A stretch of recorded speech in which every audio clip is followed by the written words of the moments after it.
Olá, alunos! Eu sou a professora Marília e esta é a aula de Química. Vamos começar? Então, os objetivos dessa aula: compreender o conceito de base ou hidróxido de arrênios, aprender sobre a classificação das bases ou hidróxidos e praticar o conhecimento por meio de questionamentos e atividades. Quais são as perguntas da aula? Olha só. Será que os hidróxidos fazem parte da nossa rotina diária? Por que aplica-se leite de magnésia sobre a picada de abelha? Então vamos falar um pouquinho aqui das bases ou hidróxidos segundo a teoria de Arrhenius. Então, de acordo com Arrhenius, o conceito de base ou hidróxido é qualquer espécie química que em presença da água aumenta a concentração de íons hidroxila, que é o OH-, na solução aquosa, isto é, libera os íons OH- em solução. E aí vale lembrar que a gente usa o termo base aqui como sinônimo de hidróxido e que às vezes quando a gente ouve essa palavra base ou básico, a gente remete sempre a uma coisa muito simples, muito fácil, Isso é muito básico, muito básico. Mas aqui básico pra gente são substâncias que são tão fortes e corrosivas quanto aos ácidos, O termo ácido sempre fica, uma coisa muito perigosa. Mas bases também podem ser muito corrosivas também. Então, base aqui é o sinônimo de hidróxido, que para Arrhenius é toda substância que aparece aí o OH- quando está em contato com a água. Além da teoria ácido-base proposta por Arrhenius, a gente tem outras teorias, como a proposta por Bronsted-Lawrence e a de Lewis, que são mais abrangentes que a teoria do Arrhenius. E aí o Bronsted-Lawrence fala o seguinte, que ácido é toda espécie capaz de doar prótons e base é toda espécie capaz de receber prótons. Já o Lewis diz que ácido é a espécie química capaz de receber par eletrônico e que base é a espécie química capaz de doar par eletrônico. Vamos fazer a atividade 1? Olha só. Na decomposição térmica do calcário, que é o CaCO3, obtém-se um gás e um sólido branco chamado de cal viva ou virgem, que por sua vez, ao reagir com a água, forma a chamada cal extinta. Escreva a equação de decomposição térmica do calcário, a equação da formação da cal extinta e dê o seu nome oficial. Agora é com vocês.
Vamos para a correção da atividade? Olha só, o exercício fala da decomposição térmica, então através do calor do calcário, que obtém o gás e o sólido, que é chamado de cal viva ou virgem, que depois desse cal viva ou cal virgem, quando em contato com a água, forma cal extinta, e aí ele quer a reação de decomposição térmica do calcário, a equação da formação da cal extinta e o nome oficial desse composto.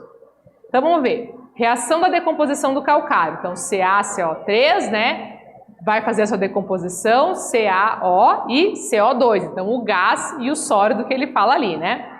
A formação da cal extinta, então o óxido de cálcio é a nossa cal extinta, né? Em contato com a água vai formar o CaOH2, que é o hidróxido de cálcio, né? Que tem essa fórmula molecular, CaOH2, né? Que é a cal extinta.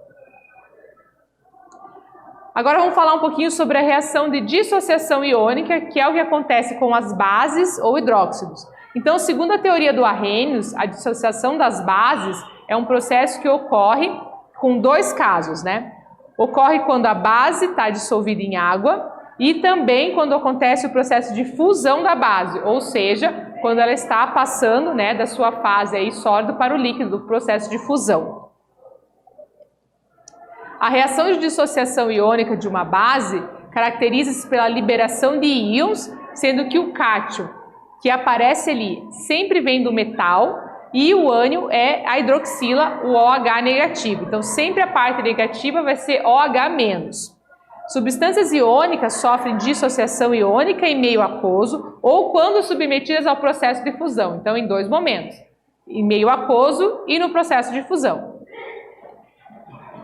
Aqui a gente tem um exemplo na dissociação iônica do NaOH na solução aquosa. Então, o hidróxido de sódio, aqui o NaOH, é uma base de arrênios.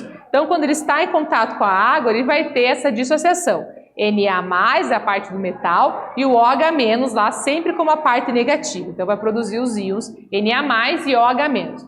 Outros exemplos de dissociação, né? Do hidróxido de cálcio, que é o CaOH2, né? Que vai formar 2 OH-. E o AlOH3, né, que em dissociação vai formar 3 OH-. Veja aqui, né, entre parênteses a gente tem subscrito 3, que significa que tem 3 OH nessa fórmula, então vai formar 3 OH- no processo de dissociação.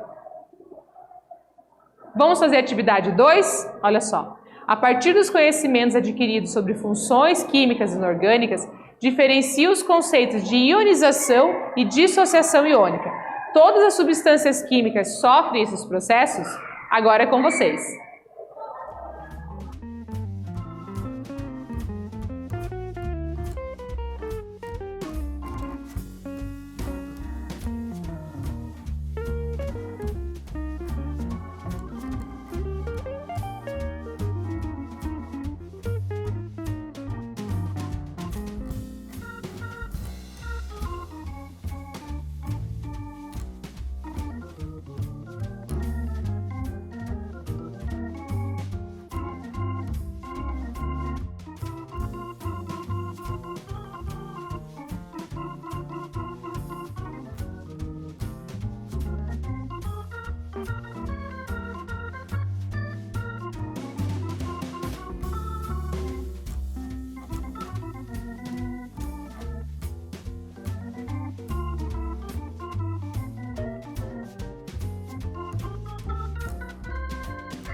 Vamos para a correção da atividade? Olha só, atividade 2 fala, né, que ele quer a diferenciação entre ionização e dissociação iônica e ele pergunta se todas as substâncias sofrem esse tipo de processo.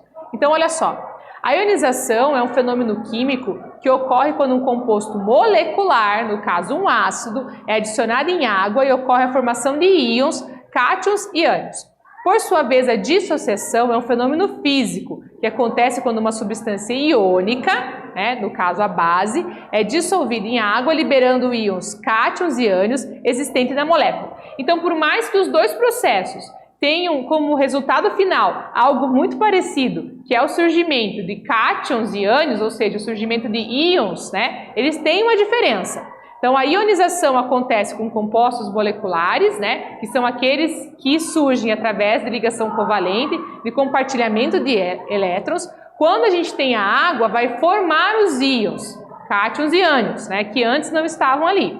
Por sua vez, a dissociação é um fenômeno físico, ou seja, de compostos de substâncias iônicas. As substâncias iônicas são aquelas que são formadas da união de íons. Então, esses íons já existiam antes, eles estão sendo só divididos novamente. Por isso, é um fenômeno físico, né? Que acontece quando eles estão, né, ligados ali com a água, ou a dissociação iônica também pode ser, né, no processo de fusão, como a gente viu. Nem todas as substâncias químicas sofrem processos de ionização ou dissociação iônica. Os compostos metálicos, por exemplo, eles não sofrem esse processo. Afinal de contas, né, os compostos metálicos são formados por outro tipo de ligação, que é a ligação metálica, onde não vai ter os processos de surgimento aí de íons, como ionização e dissociação. Fenômeno químico e fenômeno físico, né, são diferentes. Falando mais um pouquinho agora da classificação para as bases ou hidróxidos. Então, de acordo com a teoria de Arrhenius, é possível classificar as bases utilizando 3 critérios. O primeiro é o número de íons hidroxilas, né? Quantos OHs a gente vai ter, a solubilidade dessa base na água e o grau de dissociação ou a força da base.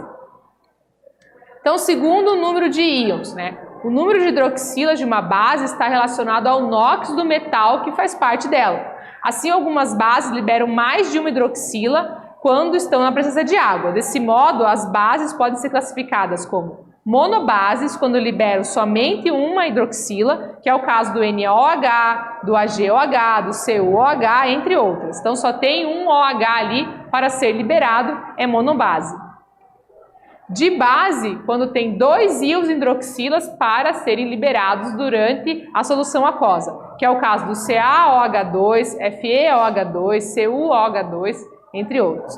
Tribase é quando libera 3 íons hidroxilas na solução aquosa, como a LOH3, FeOH3, e tetrabase quando libera 4 hidroxilas, né, como SnOH4, PtOH4, entre outros. Veja que nas fórmulas moleculares a gente consegue observar quantos OHs estão ali, né, como os índices que aparecem aqui embaixo dos parênteses. E aí a gente sabe se é dibase, tribase, tetrabase ou monobase.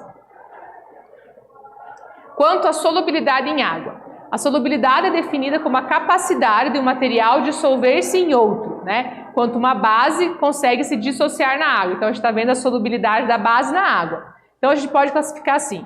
As bases solúveis, que são as bases formadas pelos metais alcalinos, que são aqueles da família 1 ou do grupo 1A, como o hidróxido de amônio, e o hidróxido de amônio também, né? E o exemplo, tem o NaOH, o LiOH, então todos formados com a família 1A e o hidróxido de amônio também. Bases pouco solúveis são aquelas formadas pelos alcalinos terrosos, que são a família 2 ou família 2A, como por exemplo CaOH2, SrOH2, BaOH2. E os insolúveis são as bases formadas pelos demais metais e o berílio e o magnésio, tá? Então, BeOH2, o FeOH2, né, são exemplos de bases insolúveis. Quanto ao grau de dissociação, que é o alfa, ou a força das bases. O grau de dissociação ou força de uma base está associado com a solubilidade das bases, ou seja, quanto maior a solubilidade, maior será o grau de dissociação ou a força dessa base. Então está diretamente ligado, né? Porque o grau de dissociação tem a ver com o surgimento dos íons. Então quanto mais solúvel for essa base, mais íons ela vai estar disponibilizando em solução aquosa. E aí fica assim, ó. As bases fortes, né, possuem alto grau de dissociação, ou seja, são as bases solúveis e pouco solúveis, são consideradas bases fortes, como NaOH, KOH, entre outras. E as bases fracas, então, têm baixo grau de dissociação, ou seja, são aquelas insolúveis, né? Como BeOH2, MgOH2. Vamos fazer a atividade 3 agora? Essa atividade está dividida em duas telas, então eu vou deixar um pouquinho de tempo cada uma para que você possa ler direitinho. Então começa assim, ó. O rótulo de uma garrafa de água mineral natural contém as seguintes informações. E aqui a gente tem, né, o rótulo. Temos as características físico-químicas, né, o pH, a condutividade elétrica, os resíduos da evaporação e a composição química que aparece aqui, né, bicarbonato, cálcio, sódio, magnésio, potássio, fosfato e os miligramas, né, por litros, a concentração desses componentes químicos da água. Então, as informações da tabela.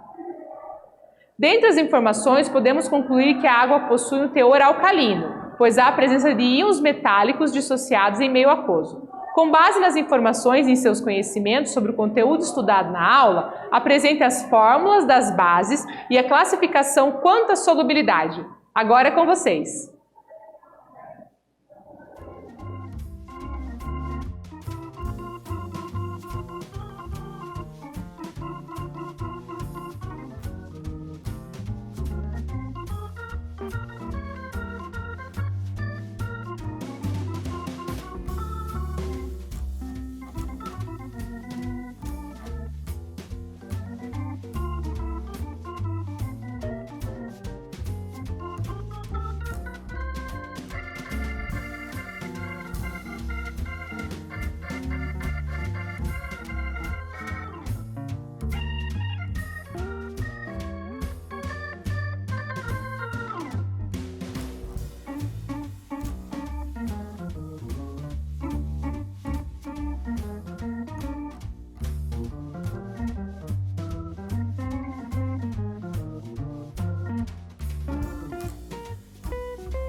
Vamos para a correção da atividade. Olha só, o exercício fala sobre a água e aí ele trouxe aqui, né, a composição química com vários metais aqui dentro, né, dessa tabela, e ele quer que você use, né, essas informações da tabela para fazer a fórmula das bases e classificá-las quanto à solubilidade. Então vai ficar assim a resposta, ó. De acordo com as informações contidas nos rótulos, os íons metálicos que estão na garrafa de água são o sódio, o cálcio, o magnésio e o potássio.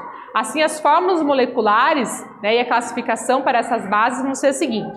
Então, o NaOH vai ser solúvel e é uma base forte. O CaOH2 é pouco solúvel e também é uma base forte. O MgOH2 é insolúvel e é base fraca. E o KOH é solúvel e base forte. E na curiosidade sobre a química, eu trouxe uma reportagem que o título é o seguinte, ó, picada de inseto e reação de neutralização. Para ler a reportagem inteira, você pode acessar o QR Code aqui, mas eu trouxe alguns parágrafos para a gente ler juntos, olha só. Reação de neutralização se define com a mistura de um ácido e uma base. Por que esta reação se relaciona com as picadas de inseto? A neutralização se aplica a um fenômeno na natureza, o antídoto contra o veneno da picada de abelhas. O veneno injetado pelo ferrão de uma abelha é ácido. Então, é só deduzir. O que é preciso para neutralizar esse veneno? A presença de uma base. É exatamente assim que é feito o tratamento contra o ataque desse inseto. Aplica-se leite de magnésia, que possui o caráter básico, no local da picada.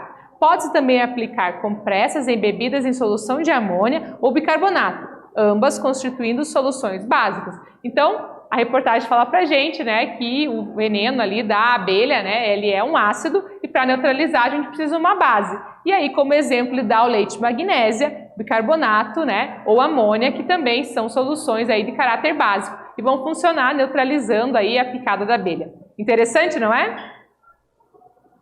E o que aprendemos nessa aula? Compreendemos o conceito de base ou hidróxido de arrênios, aprendemos sobre a classificação das bases ou hidróxidos e praticamos o conhecimento com questionamentos e atividades. Espero que vocês tenham gostado e até breve!